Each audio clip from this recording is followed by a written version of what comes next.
Hello friends, आप लोग कैसे हैं। आज मैं आपके लिए लाई हूँ एक नई स्टोरी, सोने की मछली की खेती की कहानी। गांव के किनारे बसे एक छोटे से तालाब के पास रहने वाले मोहन एक गरीब किसान था। वह दिन रात मेहनत करता, लेकिन उसकी खेती से उतनी आमदनी नहीं होती थी कि वह अपने परिवार का अच्छे से पालन पोषण कर सके। उसकी पत्नी सरिता और बेटा राहुल अक्सर सोचते ही आखिर गरीबी से बाहर निकलने का कोई तरीका कैसे निकले।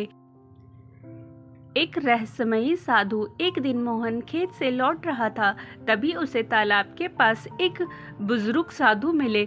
साधु के चेहरे पर एक अजीब सी चमक थी। उन्होंने मोहन को पास बुलाया और कहा, बेटा, तुम ईमानदार हो और मेहनती भी। अगर तुम मेरे एक बात मानो तो तुम्हारी गरीबी दूर हो सकती है। मोहन चौंक गया और बोला, बाबा, मैं अपनी गरीबी दूर करने के लिए कुछ भी करने को तैयार हूँ।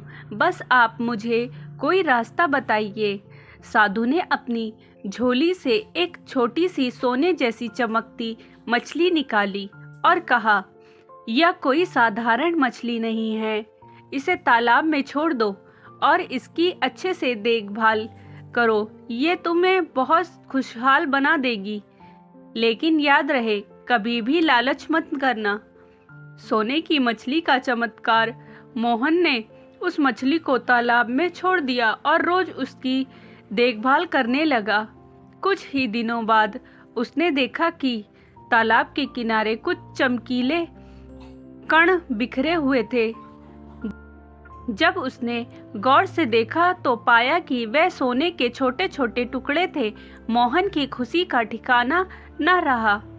अब हर रोज मछली सोने के कुछ टुकड़े तालाब में छोड़ देती और मोहन उसे बेचकर अच्छी आमदनी कमाने लगा। उसने धीरे धीरे अपना घर ठीक करवाया, अपने बेटे को स्कूल भेजा और गांव में भी मदद करने लगा। लालच का अंजाम। लेकिन धीरे धीरे मोहन के मन में लालच बढ़ने लगा। उसने सोचा, अगर एक मछली इतनी दौलत दे सकती है तो क्यों ना इसे पकड़कर सारा सोना निकाल लिया जाए। एक रात जब सब सो रहे थे, मोहन तालाब के पास गया और मछली को पकड़ लिया।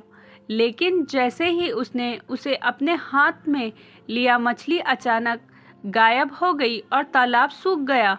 सोने के सारे टुकड़े भी मिट्टी में बदल गए। मोहन घबरा गया और पछताने लगा।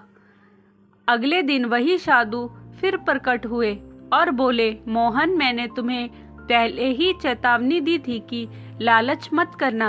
अगर तुम धैर्य रखते तो ये मछली तुम्हें जीवन भर खुशहाल रखती, लेकिन तुमने अपने लालच में आकर सब कुछ खो दिया। मोहन की आंखों से आंसू आ गए। उसने अपनी गलती मानी और साधु से माफी मांगी। साधु मुस्कुराया और बोला, याद रखना, सच्ची दौलत मेहनत, ईमानदारी और धैर्य में होती है। इसके बाद मोहन ने अपनी पुरानी खेती फिर से शुरू की और मेहनत से अपनी किस्मत बदल ली। हालांकि वो सोने की मछली को खो चुका था, लेकिन उसने जीवन की सबसे बड़ी सीख पाई, लालच का अंत बुरा होता है। स्टोरी अच्छी लगी हो तो लाइक एंड सब्सक्राइब जरूर करें। मिलते हैं नेक्स्ट स्टोरी के साथ।